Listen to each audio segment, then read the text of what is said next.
Okay, let this be the last tune from me. How are you today, my friends? It has been a coughing time, coughing up something that you didn't like.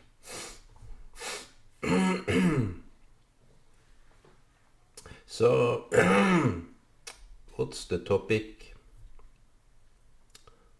I really don't know. Someone should inform me of my own topics.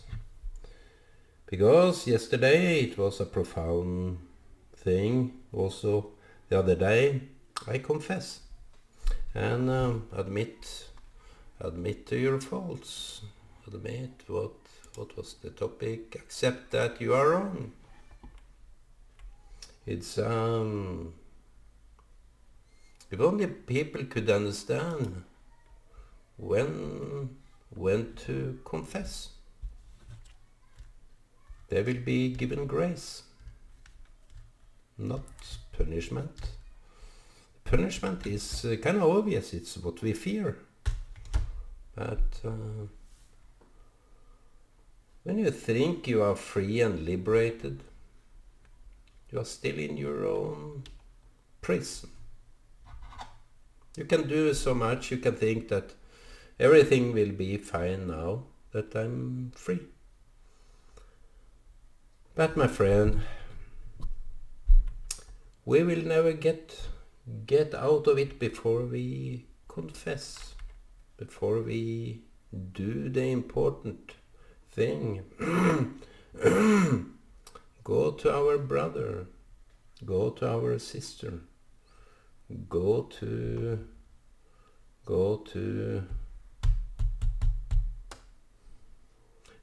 the enemy. Yesterday I went to my enemy with a letter.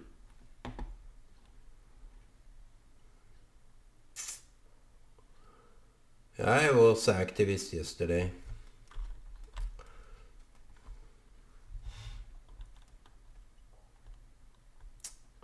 I went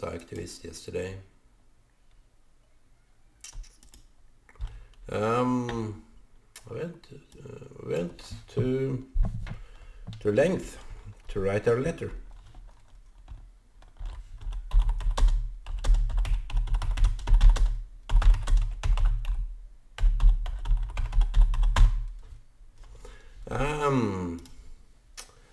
I wrote write a letter to the administration. That is a good topic. The administration.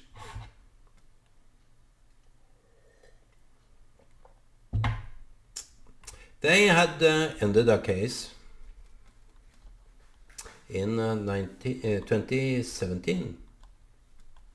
I was beaten, slandered, and let me look up this word.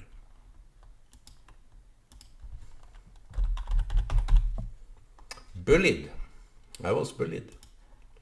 Threatened over years. And when you come to a center like that, you want to have a good time, but you are bullied. And you may think that there must be some good reasons for that, since you are... And they said, Ole, you are so verbally strong, so they may feel intimidated. They use my thing against me. I'm so verbally strong that they may feel intimidated.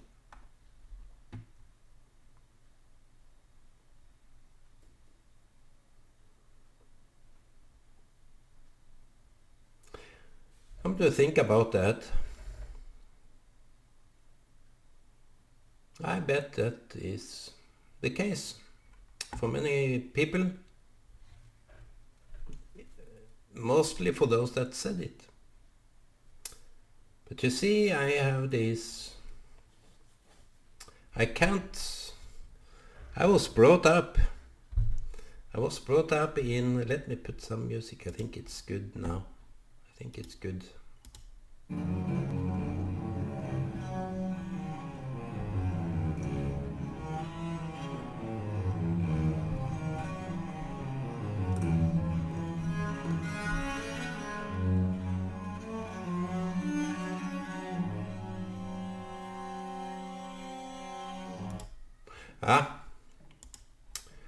You see, I have this thing that I was brought up with. My father said that if you have a bad conscience, confess. Ole, don't beat around the bush. Confess. So if I did something wrong, I had to confess. There were nothing I couldn't confess. And in later years, it is hard. It is hard to get a lot of... Why did I do that? Yes, in order to confess and humiliate myself by confessing. But I did. It was kind of some few things about my father that I honor dearly. I honor very dearly. Confess.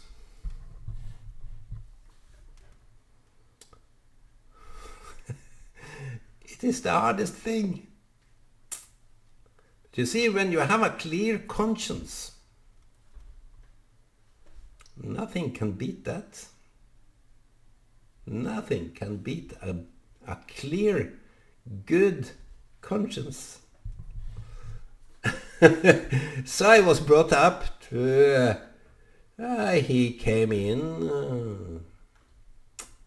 I think I wouldn't do that to my children, of course, but... he did it with me, Ole. Maybe he understood that a clear and good conscience is important for this guy. So much will depress him. So much will beat him down. So much will hurt this guy. Let us not let him be bewildered about if he did something wrong. If he did something wrong. They saw me as the most nicest child in the world. Even my sister said, you were so nice, nothing to you. That was, you were not beating around and doing bad stuff. You were just silent and innocent. And I don't know. But I think it was a union with God and my father that said that let us not bring this guy too much down. His own mistakes will crush him. Learn him, teach him to confess his sins, to confess his wrongdoing. If he do that, he will be strong. that is wow. Who said that? You see, this is great. It is so great. So I said, if there is something in your mind that you feel that you should say, just confess it. It will do you good. It will do you good. Don't let the sun go down on your sin or anger. Just do the right thing and confess. So I kept it. I kept that.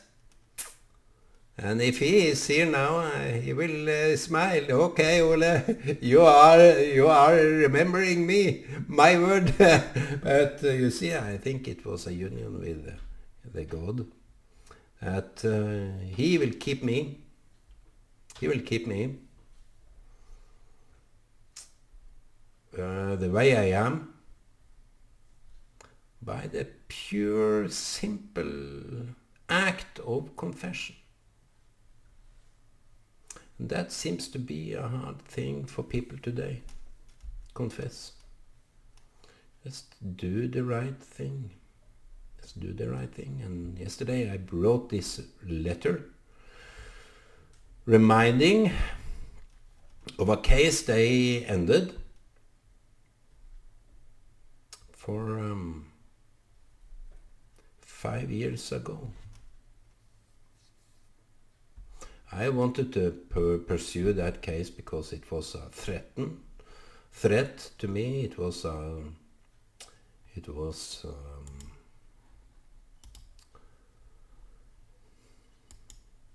case of bullying. Every day. And I have this experience from school. Oh, Ole. They bullied me. People that may remember, that are listening now, I give you the right. I give you... What is the problem? You had your problem. Me, I was faced with your problem. I was the sacrificial offer for you to beat me down. So I'm happy that I could serve that kind of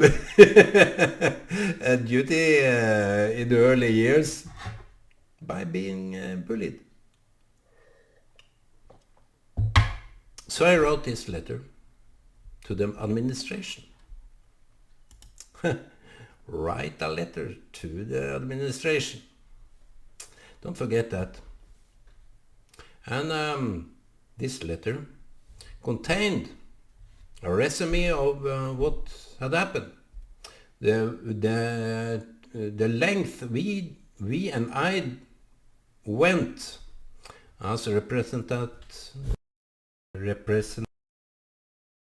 from and we tried to convey our opinion on how to deal with conflicts. And it's hard to bring up your own case. It's more or less impossible because you are inhabile, as they say. You can't rise your own conflict because it's a matter of sides. But I have this experience with those people, those not clients.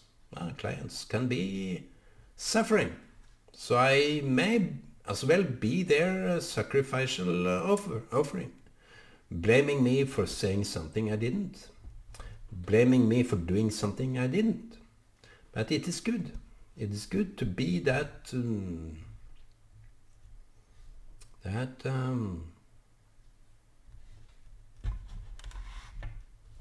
payment. So, my friends, this letter contained the resume of what we had tried, the incidences that I was put through, but they never cared. They didn't care. So the clients, I don't complain about them, but it was the employee, the administration that didn't take this case seriously. And it was not that I suffered so much, though I was threatened. So I had to stop going there because of the security of my life.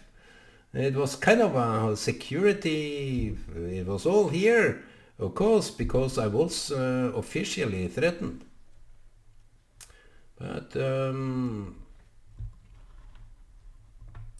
I had to stop going there for 5 years. 5 years. It was kind of a loss for me. And I remember I went to a lady in the administration, and she couldn't take it. I put it straight to her. I asked for help at the same time. I put it straight, so she couldn't handle it. So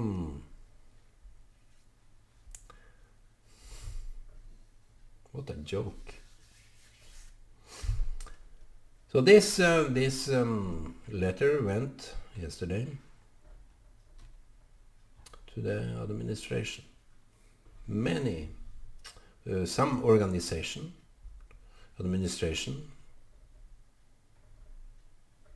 those that have ended the case. That was not ended for me. I wanted to pursue it, but they ended it, so what could I do? So I recently, those that threatened me, the guy said to me, I am not proud of the way I acted with you. I'm not proud of it. So I said, I just wanted to talk, but it's okay. Let us leave it behind and let us continue in a good way.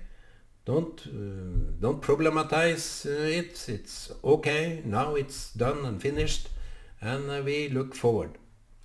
So that's something I wrote back to the administration. Now, the 1st of August, this case was closed because he approached me with what he wanted to say in a long time. I'm not proud. So I told the administration the case is closed, and the employee in your department are seriously the problem. They are the problem. The clients are... I have nothing to say about the clients. They are okay. They give me heat, they give me whatever they... but it is a human touch to it. So, this... what did I get any... No more letter. So I'm happy to be at service and to write to the administration. Yes, the confession. Letter to the administration. You see, those people in the high places, they are there. It's hard to get how arrogant they can be. I think if you don't believe in conspiracy, you have to believe that those people are mainly there to serve something that is not good. They are there. Let me remind, if you are listening, since you are listening to this, I will put verbs in my mouth. And you are there to serve the democracy. You are there to serve the rights of people. People there in the administration are taking bribes.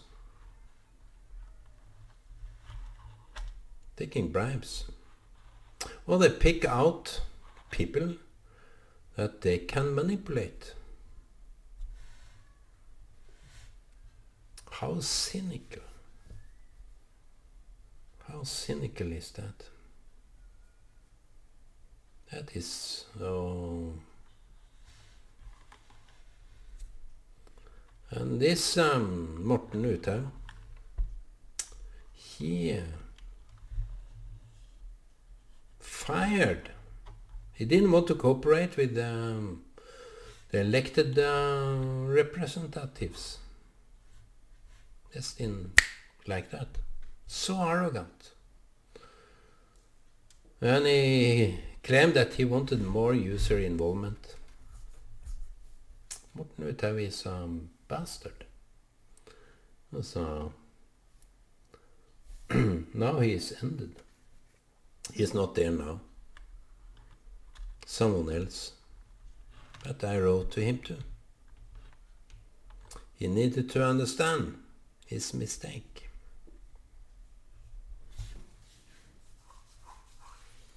So when people are doing bad things to people that, especially those in the psychiatric healthcare, people should be more aware, more sensitive. Even more sensitive than to others, if that is possible. People can break a leg, people can get cancer, but to get worried and tormented mentally and psychologically is something that they shouldn't take lightly. It is labeled as people are foolish.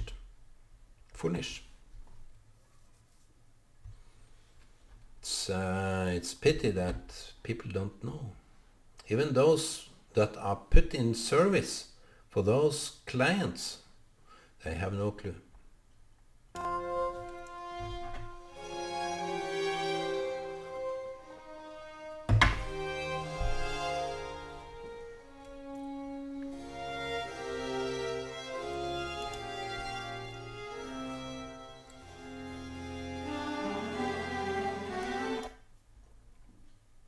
It's hard to talk about. It's really hard.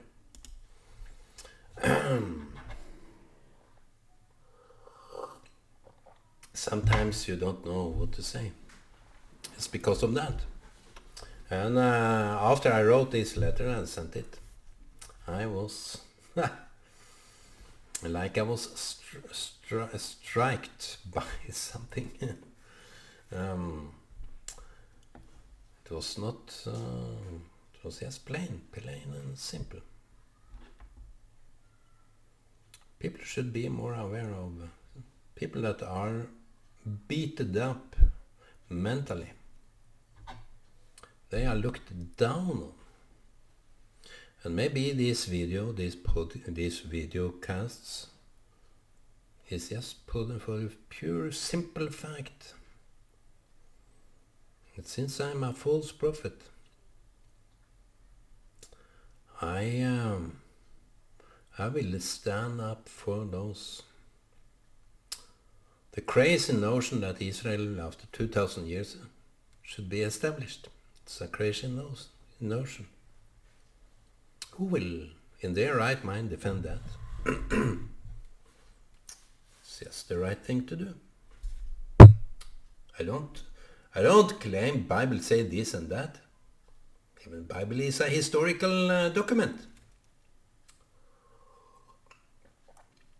And the scientist is more and more opening up for what the Bible is really saying now that they get the Hebrew language.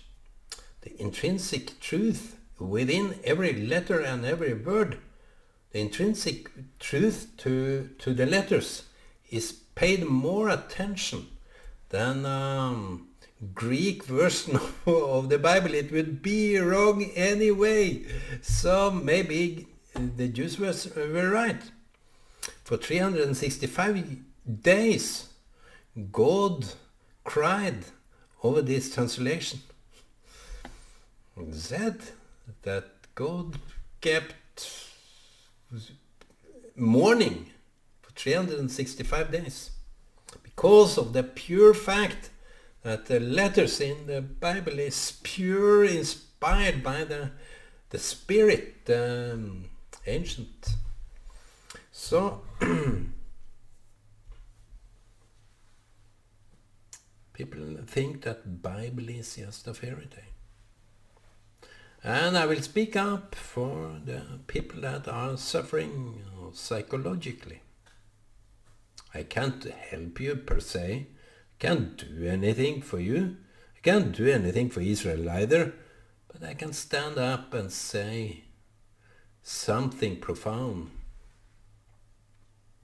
Because, you see, back to the confessing issue.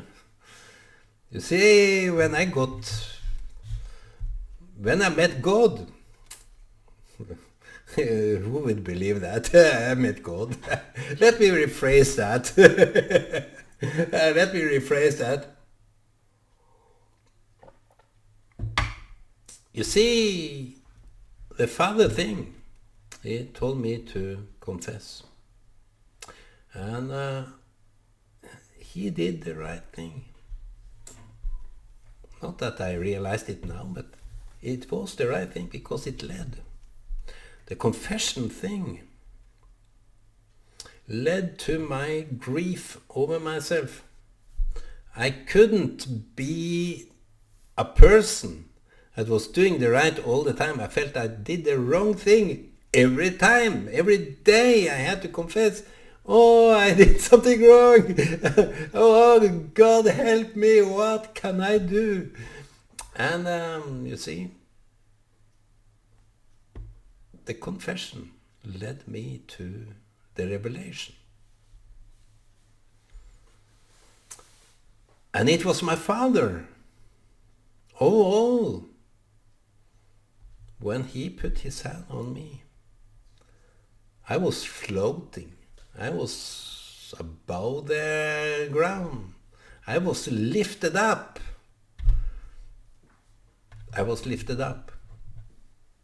So from that day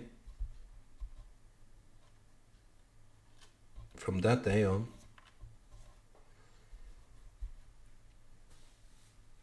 you see, after that, before that I blamed Israel. I blamed Jews for being bad people. I blamed Israel. Even at the age of nine something, I blamed. We went to Kenya and we saw over to the left side, traveling through Suez Canal in 1965. And the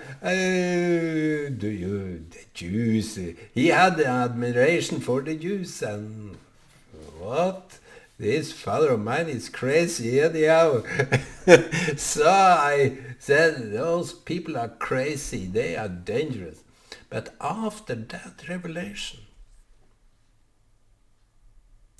I get the spirit of the truth, confess the truth. So the truth was Israel. The truth is Israel. They are there, coming back. And it's the fulfillment of the prophets. Who said that? The Bible. The Bible said that. And we saw just a glimpse of it. And keep steady on the path of confession. My father said you don't need to confess everything, and not even to me all the time. You can pray to God and confess to Him. It's different. It's you have to evaluate that, of course. But you see, confession led to revelation, and revelation is needed in everyone's heart. So, my friends, what haven't led you further on, the confession will do it. Bye.